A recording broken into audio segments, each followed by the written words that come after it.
आयशा ने सारी दास्तान हमीद को सुना दी। ये तो मैं तुमसे बाद में पूछूंगा कि तुमने ये राम कहानी मुझे क्यों सुनाई, हमीद ने आयशा से कहा।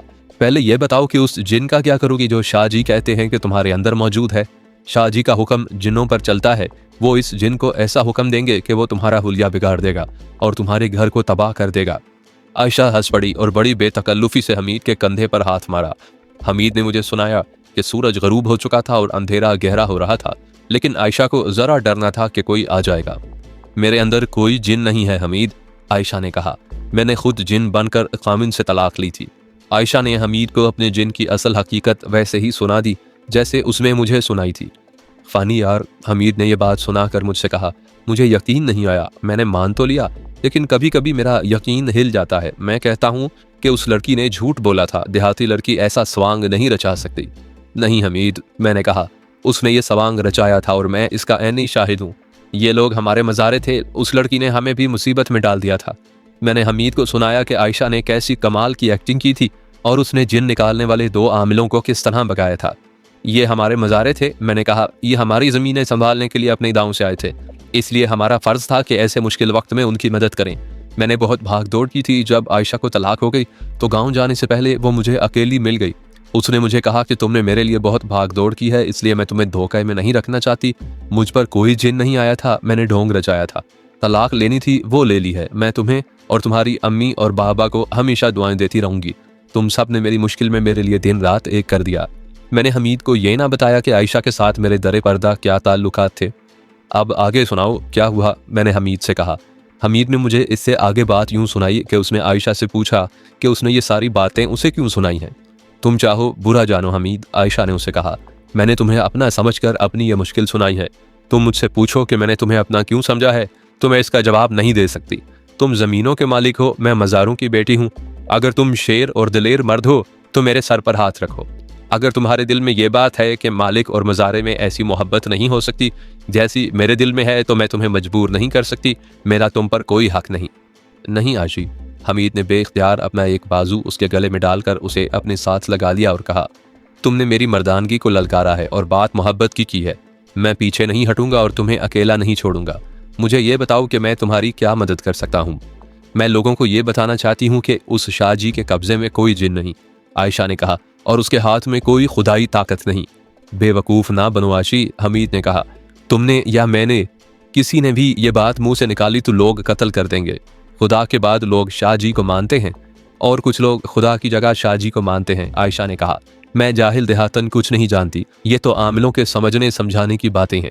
मुझे नहीं मालूम शाहजी का दर्जा क्या है, लेकिन उस शाहजी को देखो, मेरे अंदर कोई जिन नहीं, ना मुझ पर कभी कोई जिन आया है। ये तो मैंने झूठ बोला था कि मुझ पर जिन आता है और उस जिन ने मुझे तलाक दिलवाई है। तलाक के बाद मुझे मेरे माँ बाप उस शाहजी के पास ले गए तो मैं डर गई थी कि शाहजी मुझे देख कर कह देंगे कि ये लड़की झूठ बोलती है। इस पर किसी जिन का कब्जा नहीं, लेकिन शाहजी ने मेरे झूठ को सच कह दिया और यह भी कह दिया कि जिन इस लड़की के वजूद में मौजूद है। मैं समझ गया हूँ आशी, हमीद ने कहा। यह शाहजी खुद तुम्हारे वजूद पर काबिज होना चाहता है। तुम जैसी खूबसूरत और नौजवान लड़की को वो हाथ से नहीं जाने देगा। ये भी देखो हमीद, आयशा ने कहा, मैं तुम्हें अपनी माँ की बात बता चुकी हूँ। मैं उस शाहजी की बहन हूँ। अगर मैं उसे बता दूँ तो वो नहीं मानेगा, हमीद ने कहा। फिर मुझे बताओ कुछ हमीद, आयशा ने कहा। मैं क्या करूं? मैं किसी की दाश्ता नहीं बनना चाहती, खा वो कितना ही बड़ा पीर क्यों ना हो। मैं ये भी जानती हूं कि मेरे साथ शादी कोई नहीं करेगा, क्योंकि हर तरफ मशहूर हो गया है कि मुझ पर बड़े खतरनाक जिन का कब्जा है। मैं घर से भाग जाऊंगी, कुछ खा कर मर जाऊंगी।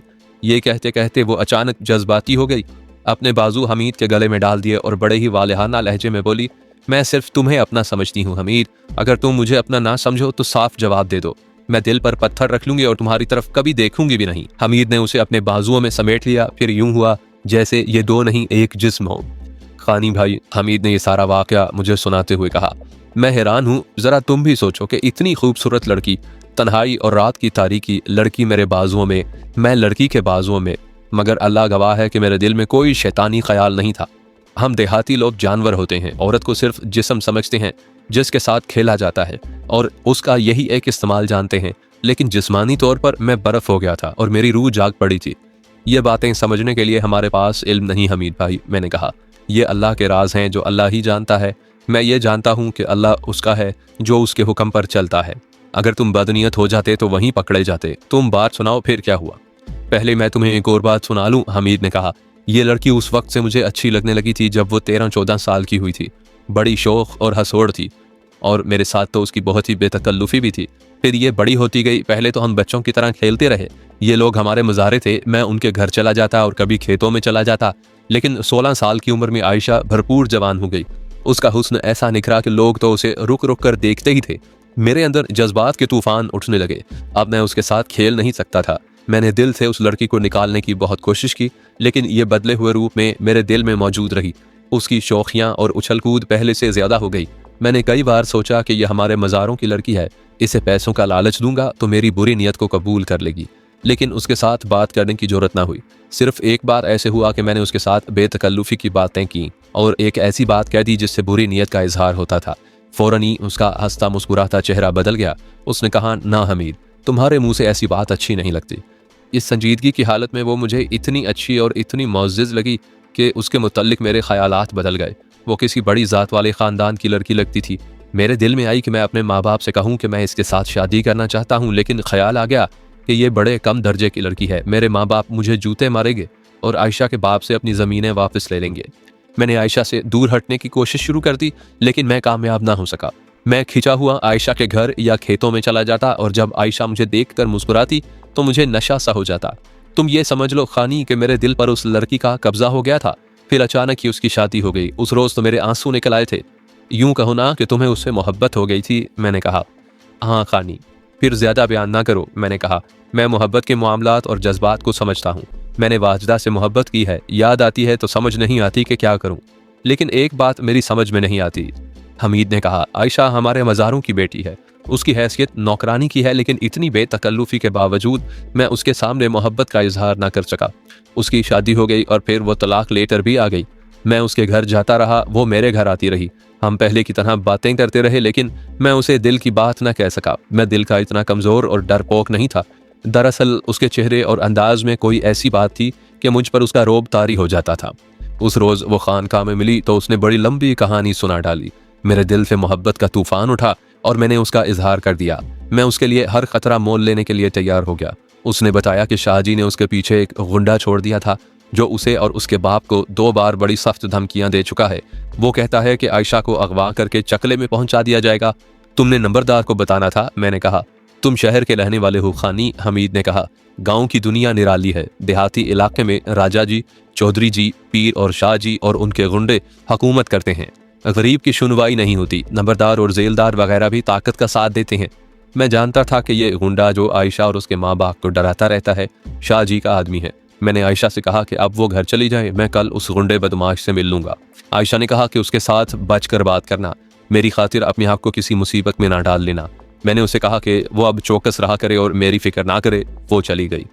हमीद बड़ा दलेर जवान था। उसके 2 दोस्त उसी जैसे दलेर और कुर्बानी देने वाले जवान थे। उनमें से एक नंबरदार का बेटा था। हमीद ने अगले दिन उनके साथ बात की। उन्होंने कहा कि शाहजी के खिलाफ तो ना कोई बात हो सकती है, ना कोई कार्रवाई। अगर शाहजी के खिलाफ एक लफ्ज भी मुंह से निकाला तो सारा गांव तुम्हारा दुश्मन हो जाएगा। उस बदमाश के साथ बात हो सकती है और होनी भी चाहिए, हमीद ने कहा। यह भी सुन लो कि मैं उसके साथ ज़बानी बात नहीं करूंगा। मैंने उसकी 1-2 हड्डियां तोड़नी है। तोड़ दो, नंबरदार के बेटे ने कहा, लेकिन मुझे फौरन बता देना। मैं अपने बाप को बताऊंगा। मेरे वालिद उसके सख्त खिलाफ हैं। वो उसे थाने बुलवाकर जूते लगवा देंगे। वो है क्या यार, दूसरे दोस्त ने कहा। हड्डियों का तो ढांचा है और बदमाश बना फिरता है। यहाँ मैं गुंडों और बदमाशों के मुतालिक एक बात कहना चाहता हूँ। उन गुंडों और 10 नंबरी बदमाशों से लोग इस वजह से नहीं डरते कि वो कवि हैकल और रुस्तम में जमा होते हैं, बल्कि उनसे डरने की असल वजह यह होती है कि उन गुंडों की कोई इज्जत नहीं होती और ना उनमें गैरत होती है।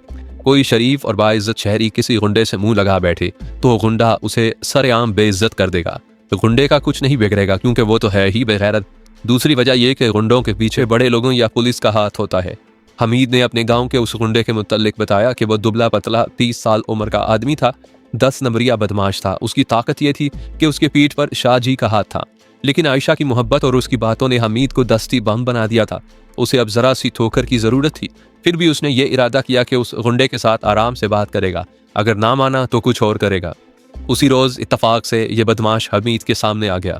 हमीद ने उसे रोक लिया। उन गरीबों के पीछे क्यों पड़ गए हो यार, हमीद ने उसे कहा। कौन से गरीब?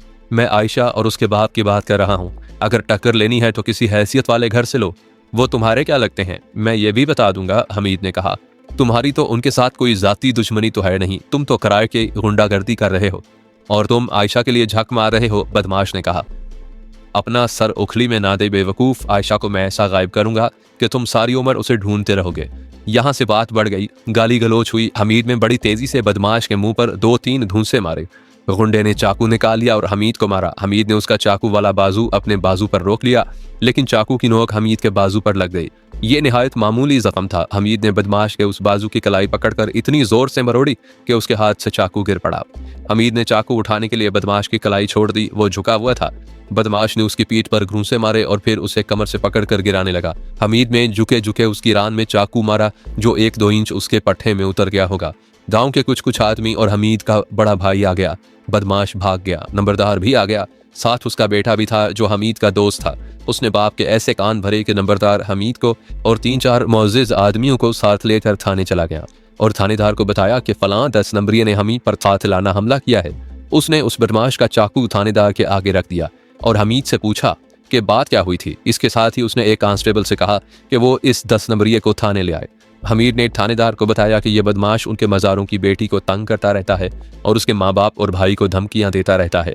हमीद ने कहा कि मैंने उसे कहा कि उन गरीबों का पीछा छोड़ दे। उसने चाकू निकाल कर मुझे मारा। मैंने उसके हाथ से चाकू छीना तो और उसकी टांग में मार दिया। हमीद ने पूरी लड़ाई सुनाई। नंबरदार ने अलग उस बदमाश के खिलाफ थानेदार के कान भरे। हमीद ने थानेदार को यह भी बता दिया कि यह बदमाश शाहजी का पालतू गुंडा है और शाहजी के कहने पे उस लड़की को फांसना चाहते हैं, लेकिन ये लड़की उनके हाथ नहीं आई। क्या तुम उसके खिलाफ पर्चा कराना चाहते हो? थानेदार ने हमीद से पूछा। नहीं जी, हमीद ने जवाब दिया। ये तो नंबरदार साहब मुझे थाने ले आए हैं, मैंने तो आपके पास आना ही नहीं था। कुछ देर के बाद बदमाश आ गया। थानेदार ने उससे कुछ भी ना पूछा। एक हेड कांस्टेबल को बुलाया और उसे कहा कि इस 10 नंबरिये को ले जाओ और इसका दिमाग दुरुस्त करो। जाहिर है कि उसे बुरी तरह मारा पीटा गया था। उसके बाद उस गुंडे को शाहजी के घर जाते कभी ना देखा गया। शाहजी अपनी ये तौहीन बर्दाश्त ना कर सका। उसने इंतकाम लेना था, लेकिन वो बहुत ही चालाक आदमी था। उसने अपने किसी और गुंडे को हमीद के पीछे डालने के बजाय एक और ही तरीका इख्तियार किया। उस वाक़े के दूसरे-तीसरे दिन हमीद को उसके गांव के एक आदमी ने बताया कि शाहजी उसकी बहुत तारीफ कर रहे थे। कहते थे कि हमीद असल मर्द है जिसने एक 10 नंबरिये को अपने आगे झुका लिया। उस आदमी ने हमीद को और भी कुछ बातें सुनाई। ये सब हमीद की तारीफ में थी। हमीद यार, उसी शाम एक और आदमी हमीद से मिला। शाहजी तुम पर बहुत खुश हैं। मैं वहां गया तो वो तुम्हारी ही बात कर रहे थे। इस तरह 4-5 आदमियों ने हमीद को बताया कि शाहजी उस पर बहुत खुश हैं कि उसने एक ऐसे बदमाश का सर नीचा कर दिया है जिससे सब डरते थे। हमीद इस सोच में पड़ गया कि यह बदमाश तो शाहजी का अपना आदमी था, फिर शाहजी उसके खिलाफ क्यों हो गए हैं। बहरहाल हमीद फूंक में आ गया।